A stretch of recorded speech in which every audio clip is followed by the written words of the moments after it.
तो आज हम बात करेंगे ईडी के बारे में, क्या पावर होती है ईडी के पास। और अगर जब ईडी किसी के घर पे रेड करती है तो वहाँ से जो पैसा बरामद होता है तो उसके साथ ईडी क्या करती है। और अगर ईडी किसी के घर पे रेड करती है और वो दोषी नहीं निकलता तो वहाँ पर ईडी का क्या रोल होता है। और सबसे लास्ट और आखिरी सवाल ये होगा कि कितना पैसा और कितना सोना आप घर पर रख सकते हो जो कि आप दोषी नहीं कहलाओगे। तो शुरू करते हैं। डायरेक्टरेट ऑफ इन्फोर्समेंट यानी ईडी। ईडी की स्थापना 1 मई 1956 को हुई थी। ईडी को एक एजेंसी के तौर पे इस्टेब्लिशमेंट किया गया था जो कि करप्शन को रोके, यानी रिलेटेड टू मनी करप्शन जितनी भी होती है देश के अंदर उसे रोके, जो कि है FEMA foreign exchange management act और PMLA। ईडी एक एजेंसी के तौर पे काम करती है जो सेंट्रल गवर्नमेंट के फाइनेंस मिनिस्ट्री के रेवेन्यू डिपार्टमेंट के अंदर काम करती है। ओवरऑल यू कैन से कि सेंट्रल गवर्नमेंट के अंदर काम करती है। और ईडी कुछ एक्ट के अंतर्गत काम करती है, फेरा 1999 और फेमा 1973।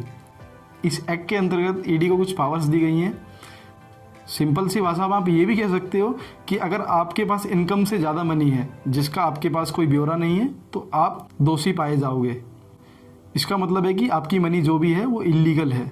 अभी जो हमारे करंट ईडी डायरेक्टर हैं वो हैं संजय कुमार मिश्रा जी, जो IRS बैकग्राउंड से हैं। ईडी किसी भी मनी को चेक कर सकती है अगर वो रिलेटेड टू करप्शन है, अगर चाहे वो इंडिया में हो चाहे वो फॉरेन में हो।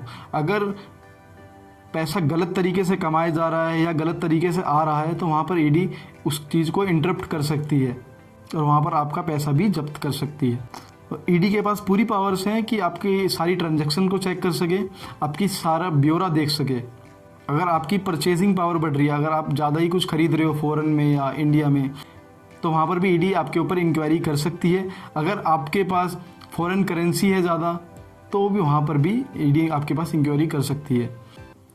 कई सारे पॉलिटिशियन और बिजनेसमैन अपना ब्लैक मनी बचाने के लिए वो अपनी मनी फॉरेन करेंसी में कन्वर्ट कर लेते हैं, तो वहाँ पर भी ईडी जांच कर सकती है, पूरी इंक्वायरी बिठा सकती है उनके ऊपर। और जो ईडी का मेन हेडक्वार्टर है वो दिल्ली में है और इसके कई सारे रीजनल ऑफिस भी हैं जो कि मुंबई, चेन्नई, केरला एंड चंडीगढ़ में है। और इनके पास पूरी पावर है किसी भी करप्शन को रोकना रिलेटेड टू मनी, किसी भी करप्शन को ये इंटरप्ट कर सकते हैं एनी टाइम, ये पूरी जाँच बिठा सकते हैं उसके ऊपर।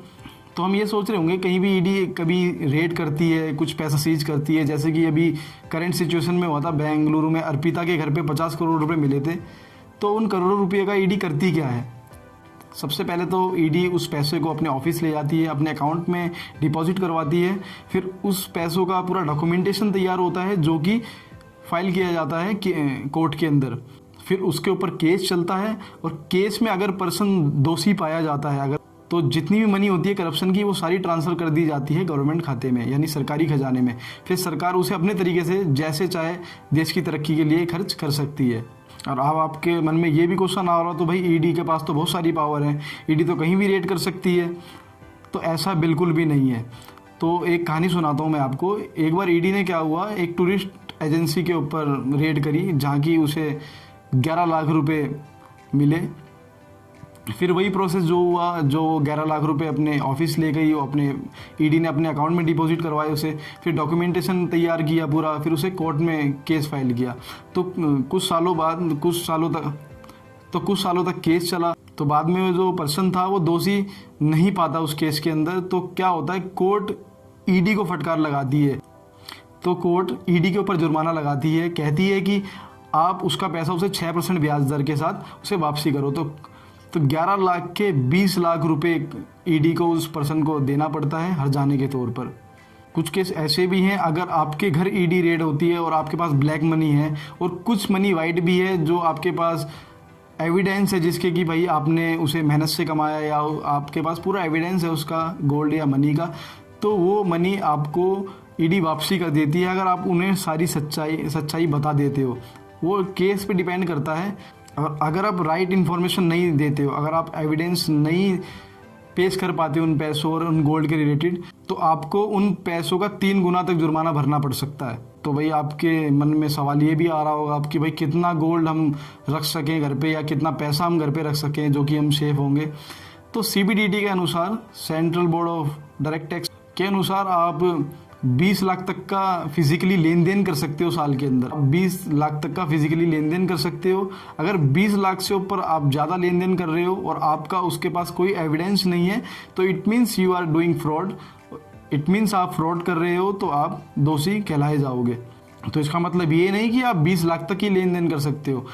आप जितने मर्जी रुपए का लेन देन कर सकते हो, आप जितना मर्जी गोल्ड घर पे रख सकते हो, लेकिन एक शर्त पर, आपके पास प्रॉपर एविडेंस होने चाहिए उसके कि वो गोल्ड कहाँ से आया और वो पैसा कहाँ से आया। अगर आपके पास एविडेंस है तो आपको डरने की ज़रूरत नहीं है। आपके घर ईडी रेड करेगी तो आप उन्हें डॉक्यूमेंट शो कर सकते हो, तो आपको कुछ नहीं होगा।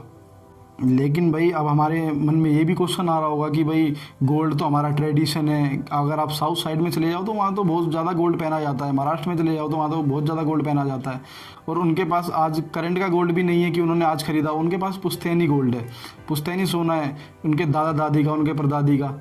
तो उस टाइम पर तो कोई डॉक्यूमेंटेशन होती नहीं थी, तो इसीलिए गवर्नमेंट ने एक रूल जारी किया इसके ऊपर कि आप बिना डॉक्यूमेंटेशन के इतना सोना रख सकते हो, या आप उसका एविडेंस भी शो नहीं करोगे तो it means that is legal. It means वो लीगल कहलाएगा। तो वो कुछ इस प्रकार है।